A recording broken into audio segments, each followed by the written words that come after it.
Good evening, ladies and gentlemen. Welcome to Heavily Scented Boyfriend. We got Vida here. And I'm Chance. How y'all doing? Good evening and happy summer. We finally got the weather warming up and we're in the 80s now. So it's best thing to talk about this time is fruity, beautiful fragrances. And we got one for you today. We got Kirke by Tiziana Terenzi. It's a straight de parfum. So that means it's really concentrated. It'll last you through the summer heat. And stay tuned for Tiziana Terenzi.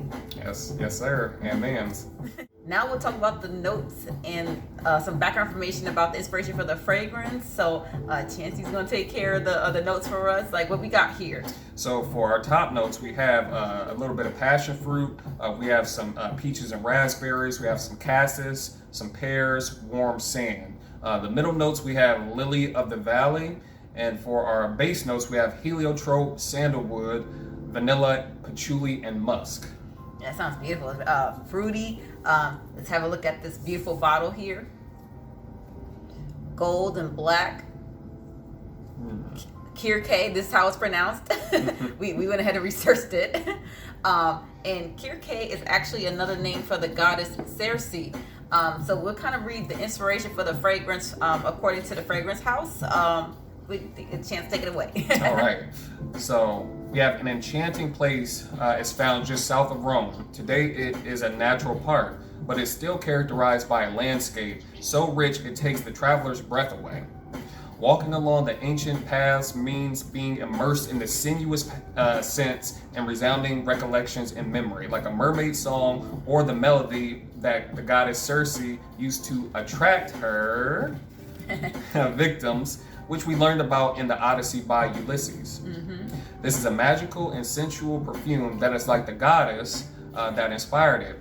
It is characterized by a lush bouquet of sweet fruit, including passion fruit, peaches, and pears, mixed through a skillful alchemy with raspberries and cassis. Yes, exactly. So that's the inspiration for the fragrance. And what really stood out to me was the inspiration of the goddess Chantsy from the Odyssey. I think a lot of us remember that book. A lot of us read it in high school or maybe even college. It's also, I believe, the Iliad is also another name for the story.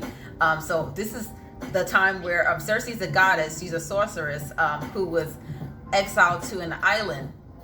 And Odysseus, the main character, who of course went through the trials and tribulations of his journey, trying to return back home, he ended up getting stranded on the island with Chantsy. The island is called,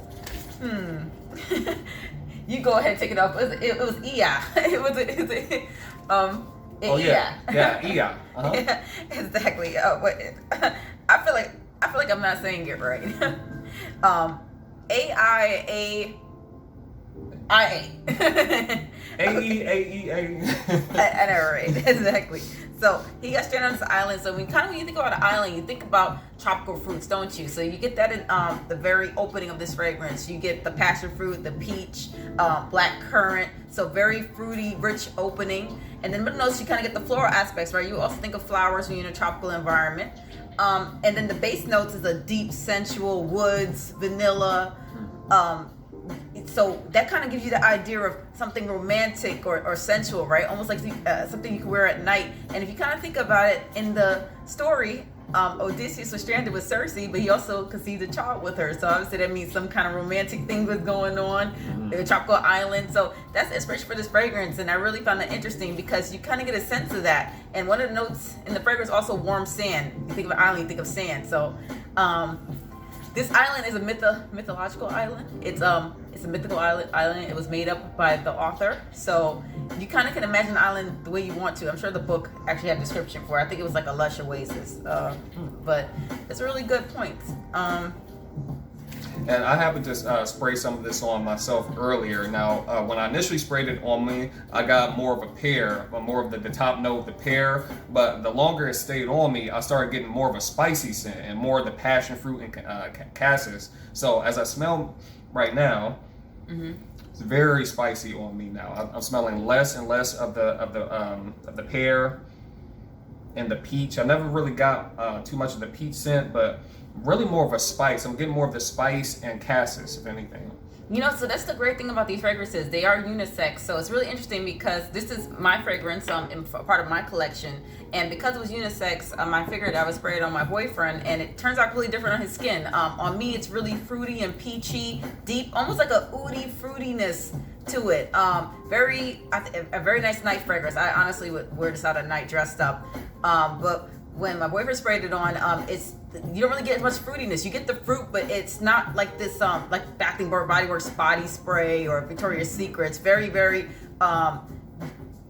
excellent quality of fruity notes, and nothing I've never smelled anything like it before, and I really enjoy it. I'm usually a fan of white florals, and this Kirke really is attracting me to the fruits, so I'm into fruit right now, and it smells really great. I think it's definitely unisex. Ladies and gentlemen can both wear it. Yeah. And I think that's about it for tonight for Kirke. Excellent fragrance. You should check it out. Beautiful bottle. Excellent quality. Thank you so much for visiting Heavily Scented Boyfriend. Hey, you guys have a great one. See you next time. Good night.